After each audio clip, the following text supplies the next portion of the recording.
Imagine, if you will, the year is 1980. You step out of the local movie theater having just watched The Empire Strikes Back for the 10th time. On the way home, you stop by your neighborhood spinner rack and check out the latest comic books. As you flip through the issues, you discover a massive double splash page of a comic book advertisement from Mile High Comics. 10 columns of nothing but Marvel comic books and magazines are listed for sale. Skimming through, you shake your head and exclaim, $20 for Howard the Duck #1? Mesmerized, you put the issue back on the spinner rack and head out the door. Flash forward to today, and know you were vindicated in thinking $20 was way too much for Howard the Duck #1 back then. But what unbelievable deals did you pass over as you recoiled from Howard's $20 price tag? What indisputable key issues could you have picked up for way less than $20 from the same ad? In this video, I'm counting down the top 10 comics you should have ordered from Mile High Comics' 1980 centerfold ad. Let's go.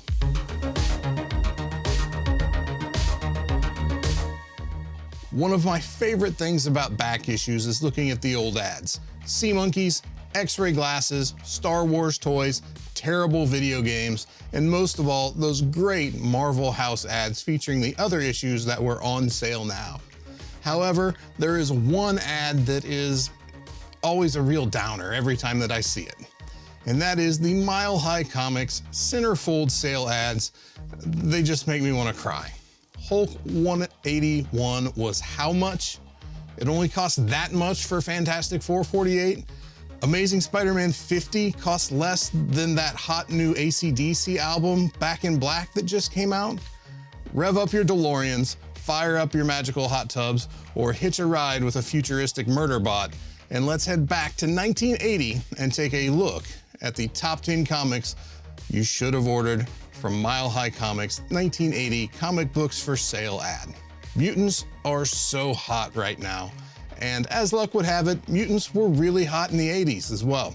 Our number 10 book is X-Men '94, the second appearance of the new X-Men team. One of the highest priced books in the entire ad at $50, a copy of X-Men '94 would net the buyer an increase in value of $1,850 today, where a high-grade raw copy of this issue is currently valued at $1,900. Despite the impressive dollar value increase, the percentage increase for X-Men '94 is the smallest of any book on this list, coming in at a modest 3,800%. A classic cover that was pretty easy on the wallet in 1980 and featured the first appearance of a major villain that routinely plagues two of Marvel's biggest superheroes, Amazing Spider-Man #50.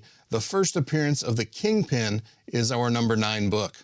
For a meager $5 investment, a buyer could have secured one of the most iconic covers in the history of comic books.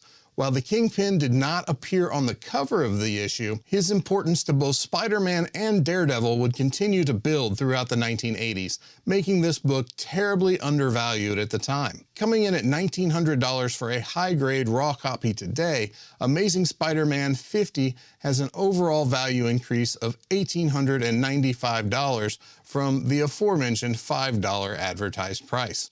A value increase of 38,000%.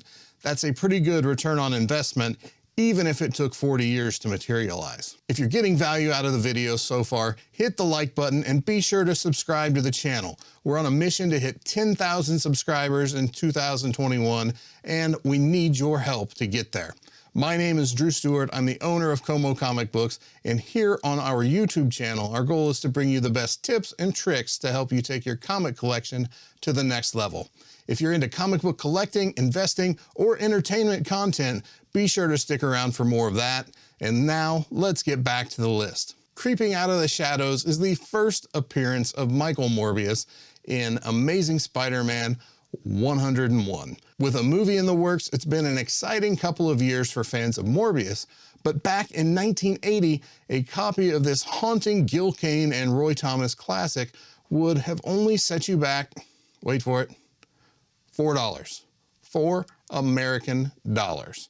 Currently commanding a price of $1,900 for a raw high-grade copy, This is an increase of $1,896 over the advertised price, just beating out ASM 50 by a single dollar, with a percentage change of 47,500%. This book would have been a much better investment than that 5th Rebel Soldier action figure you bought just so you could trample it with your AT-AT. Moon Knight is more popular today than he's been at any point since the character's creation. In fact, you could make a pretty solid case for the fact that in 1980, nobody gave a crap about Moon Knight.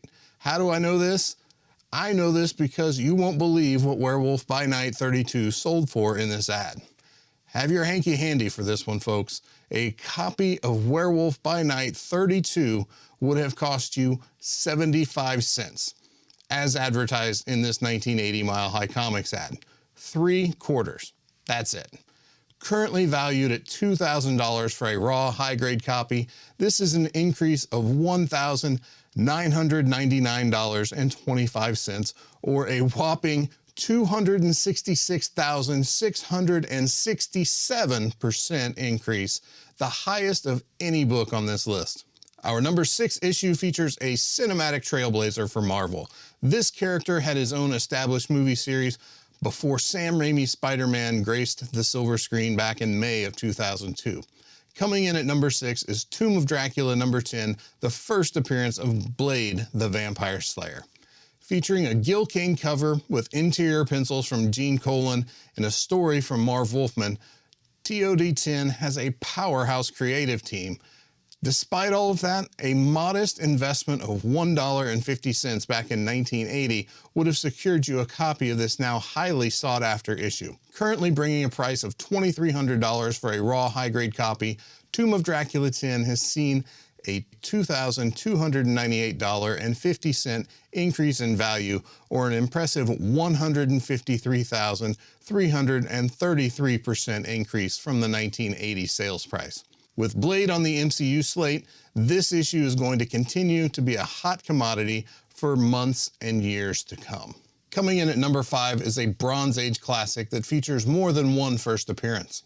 One of the characters making their first appearance here would go on to be the focus of one of the most well-known storylines of all the 1990s, while the other would be the title character of a seemingly endless line of canceled comic book series.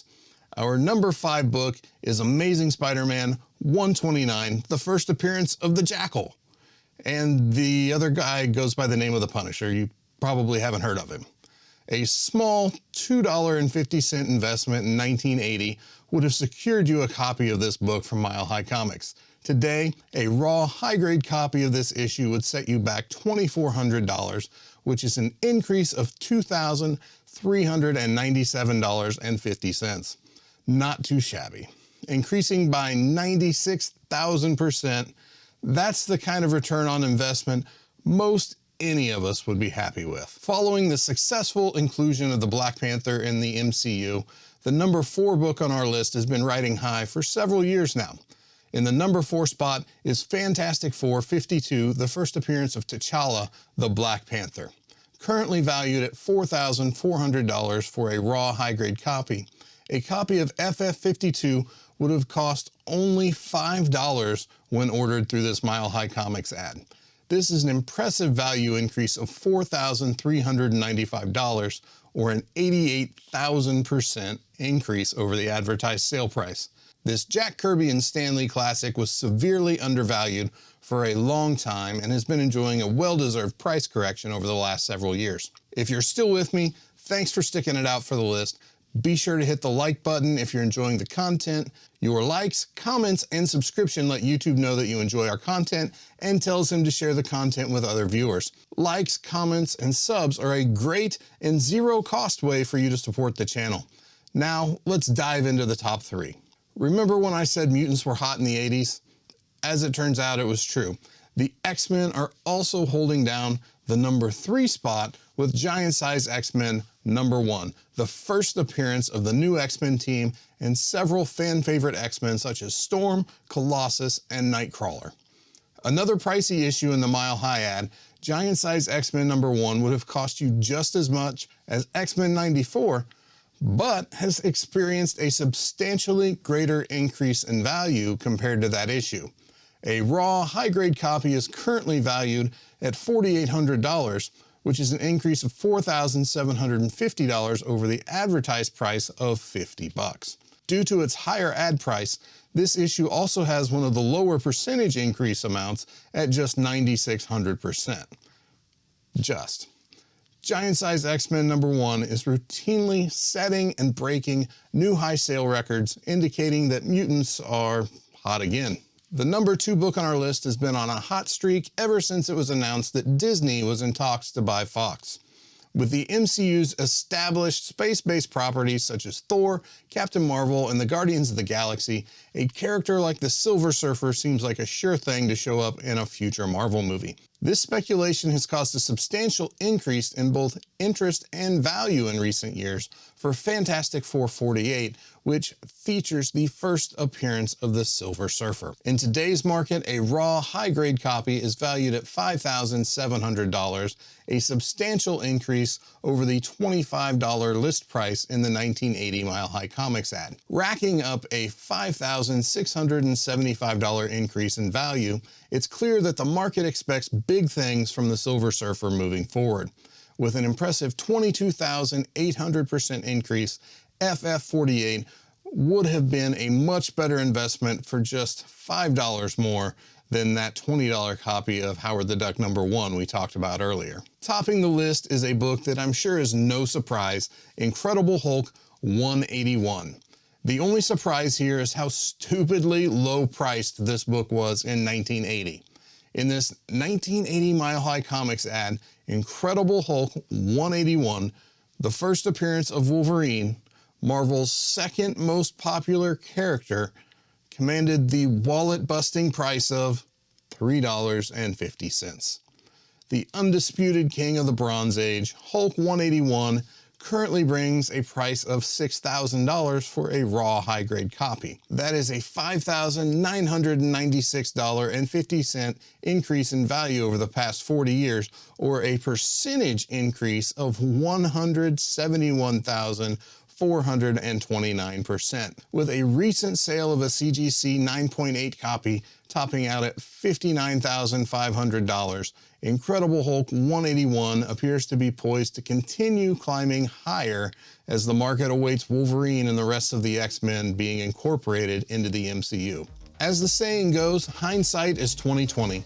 Looking back at these prices today makes you wonder what people were thinking back in 1980, but the examination needs to be turned around on ourselves.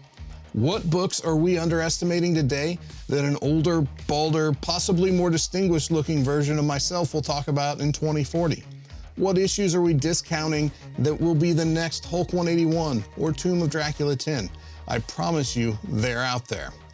They may not be 75 cents or $3 each like the books in this ad were, but they're likely $10, $20, or $50 right now, and they are there. If you want to have some fun, head over to comocomicbooks.com and check out the high-res pic of the ad that I took and used for reference for this video. Let me know in the comments what books you would have picked up if you were a kid or a collector back when this ad was current and had a $20 bill burning a hole in your pocket. I hope you enjoyed the video. I know it's not our typical top 10 comics list, but it just seemed like too fun of a topic to explore in a time when we could all use a little more fun. Collect responsibly, and I will see you in the next video.